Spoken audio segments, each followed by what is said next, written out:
తెలంగాణ రాష్ట్రాన్ని మరింత బలోపేతమైన తెలంగాణగా నిర్మించడమే కాదు, విధ్వంసమైన తెలంగాణను పునర్నిర్మించడంలో మా శాయశక్తుల కష్టపడతాం. మీకోసమే అహర్నిశలు కృషి చేస్తాం. నిరుద్యోగ యువకులకి వేదిక మీద నుంచి నేను భరోసా ఇస్తున్నా. సంవత్సరం తిరిగే లోపల 2 లక్షల ప్రభుత్వ ఉద్యోగ ఖాళీలను భర్తీ చేసే బాధ్యత మాది.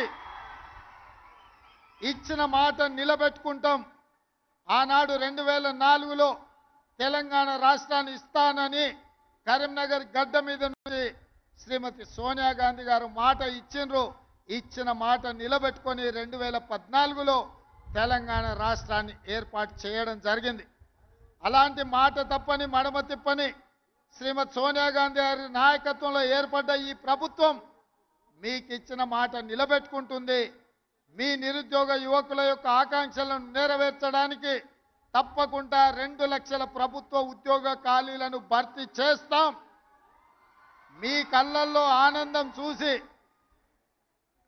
ఫామ్ హౌస్లో ఉన్న వాళ్ళు కుళ్ళుకున్నా,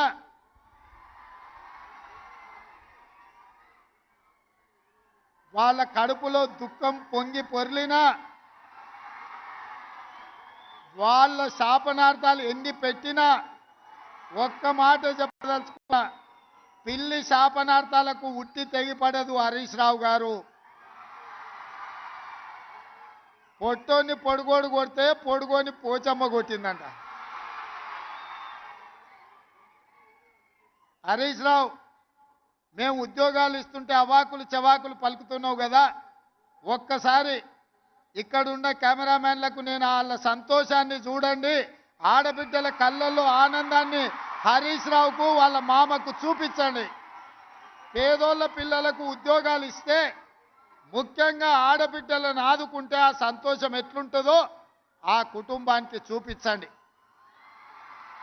మీ కుటుంబంలో ఉన్న వాళ్ళందరికీ ఉద్యోగాలు ఇవ్వడం కాదు, మా పేదోళ్ళ బిడ్డలకు వాళ్ళ కుటుంబాలలో చదువుకున్న యువతీ యువకులకు ఉద్యోగాలు ఇస్తే ఆనందం ఎట్లుంటుందో, ఈ మరవలేని ఆనందమైన క్షణాలు ఈ ఎల్బీ స్టేడియంలో నలుమూలల ఈ సంతోషం అలుపుకున్న ఈ పూర్తి వీడియోను అటు చంద్రశేఖరరావు ఇటు హరీష్ రావుకు చూపించాల్సిందిగా కోరుకుంటూ, ఈరోజు వైద్య ఆరోగ్య శాఖలో ఉద్యోగాలు నియామకాలు చేపట్టినాం. తొందరలోనే పోలీస్ శాఖలో ఉద్యోగాలను చేపడతాం. ఆ తర్వాత తెలంగాణ పబ్లిక్ సర్వీస్ కమిషన్ నుంచి అన్ని శాఖలలో ఉన్న ఉద్యోగ ఖాళీలను భర్తీ చేసే బాధ్యత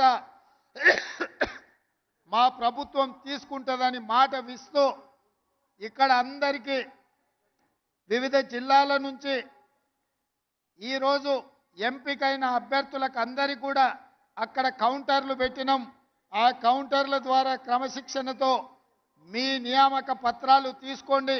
కొంతమందిని వేదిక మీద సింబాలిక్గా ఇచ్చినా మీరు మీ కుటుంబ సభ్యులు మీ నియామక పత్రాలు తీసుకొని వెళ్ళి, ఈరోజు స్టాఫ్ నర్సులు అంటే కుటుంబ సభ్యులు,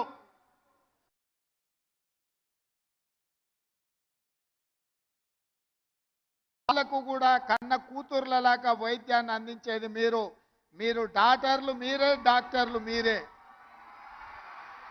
కష్టంలో వచ్చిన వాళ్లకు ఒక నమ్మకాన్ని విశ్వాసాన్ని కల్పించి వాళ్ళని ఆరోగ్యం కుదుట పడే విధంగా సపర్యలు అందించేది మీరే. ఖచ్చితంగా ఒక ఆరోగ్యవంతమైన తెలంగాణను నిర్మించుకోవాలి అని అంటే మీ శ్రమ, మీ కృషి, మీ కష్టం ఉంటుంది. మరొక్కసారి 6,956 మంది ఈరోజు ఉద్యోగ నియామక పత్రాలు అందుకుంటున్న వాళ్లకు మనస్ఫూర్తిగా తెలంగాణ ప్రభుత్వం నుంచి అభినందనలు తెలియజేస్తూ, మీ అందరినీ మనస్ఫూర్తిగా ముందుకు నడిపించడానికి కృషి చేసిన పెద్దలు దామోదర్ రాజ్ నరసింహ గారికి కూడా మీ అందరి తరఫున వారికి కృతజ్ఞతలు తెలియజేస్తూ సెలవు తీసుకుంటున్నాను. ఈ విస్తృత సమాజానికి ఒక కుటుంబ సభ్యురాలిగా నర్సింగ్ ఆఫీసర్ సేవలు అందించాలని సందేశం అందించిన ముఖ్యమంత్రి గారికి ధన్యవాదాలతో ఇప్పుడు 6,956 కుటుంబాల్లో ఆనందం నింపుతున్న సందర్భంలో మరి ఇందాకే ముఖ్యమంత్రి గారు చెప్పుకుంటూ లాంఛనంగా